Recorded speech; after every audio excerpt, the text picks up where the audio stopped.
Serie 4, ejercicio 12, que nos dice una solución acuosa, nos da la concentración molal, que es 0,2, me dice que tiene una temperatura de fusión de menos 0,74 grados centígrados.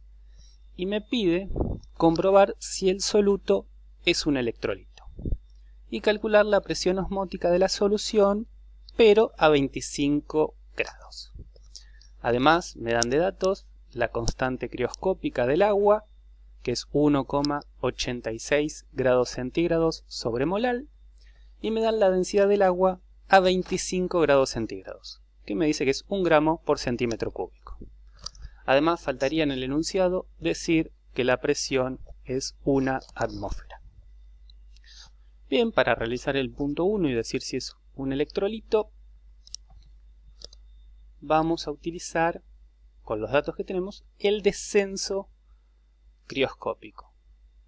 ¿Qué nos dice el descenso crioscópico? Que esa variación de temperatura, ¿sí?, que disminuye la temperatura de fusión de la solución comparada con el solvente puro, es igual a la molalidad, que es la concentración de ese soluto en ese solvente, por el factor de Van Hoff, que me dice cuánto se disocia ese soluto en ese solvente, por la constante crioscópica, que es dependiente solo del solvente.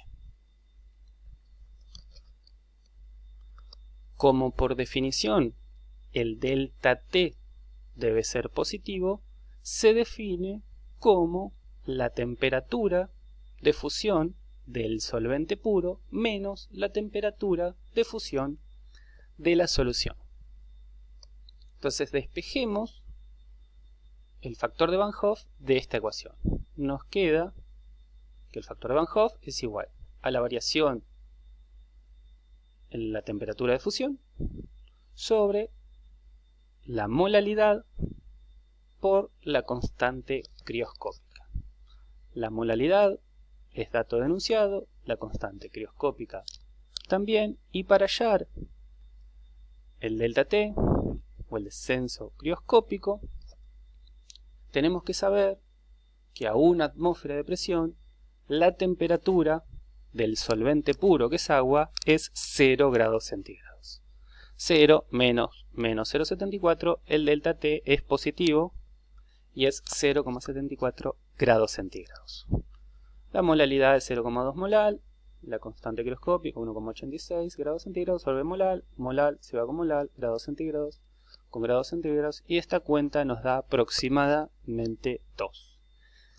Como el I de Van Hoff es distinto de 1, en este caso es 2, podemos asegurar que se trata de un electrolito.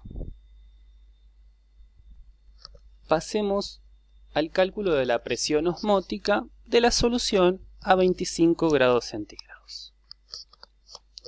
Presión osmótica, llamémoslo pi, es igual a la concentración molar por el factor de Van Hoff por la constante universal de los gases por la temperatura en Kelvin. Para calcular la presión osmótica tenemos todos los valores. La temperatura, 25 grados, 298 Kelvin, la constante universal de los gases la conocemos, y el factor de Van Hoff lo acabamos de calcular. Lo que nos puede complicar un poco es la concentración molar, ya que el dato lo que nos da es la concentración molal. Y no nos dice qué soluto tenemos en esa solución.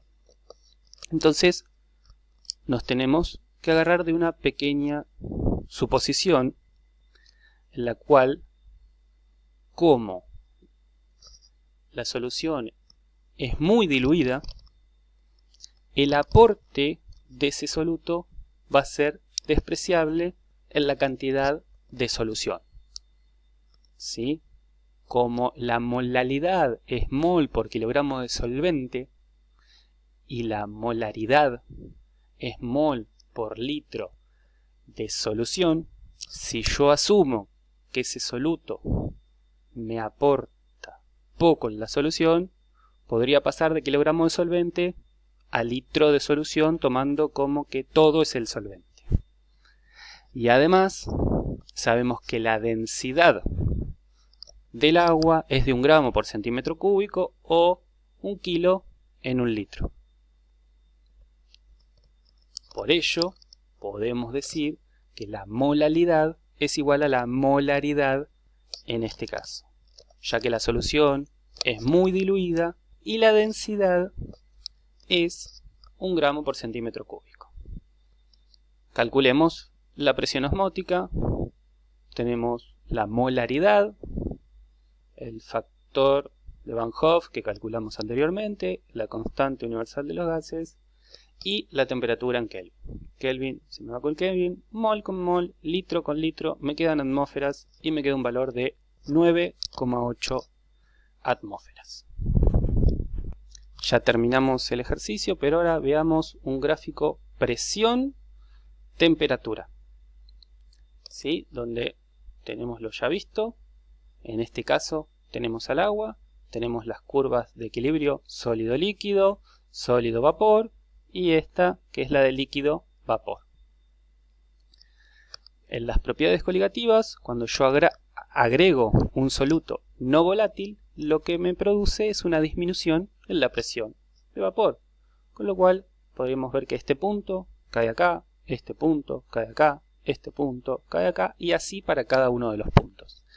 Entonces la línea llena sería mi solución, mi solvente puro, y la línea punteada sería la solución.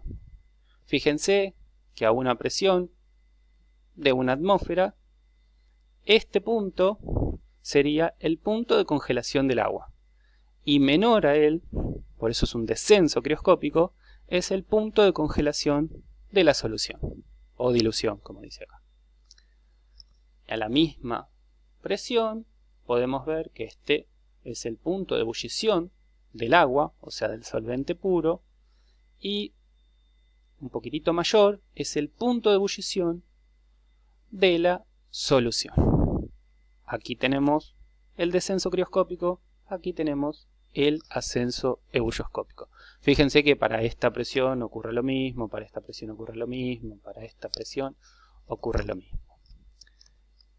Otra cosa importante, fíjense el gráfico, fíjense cómo esta curva de solución, cómo es este punto, pivotea acá, en esta curva, no lo hagan por acá, hacen cosas raras. Ojo con eso, fíjense este gráfico y más o menos háganlo cualitativo.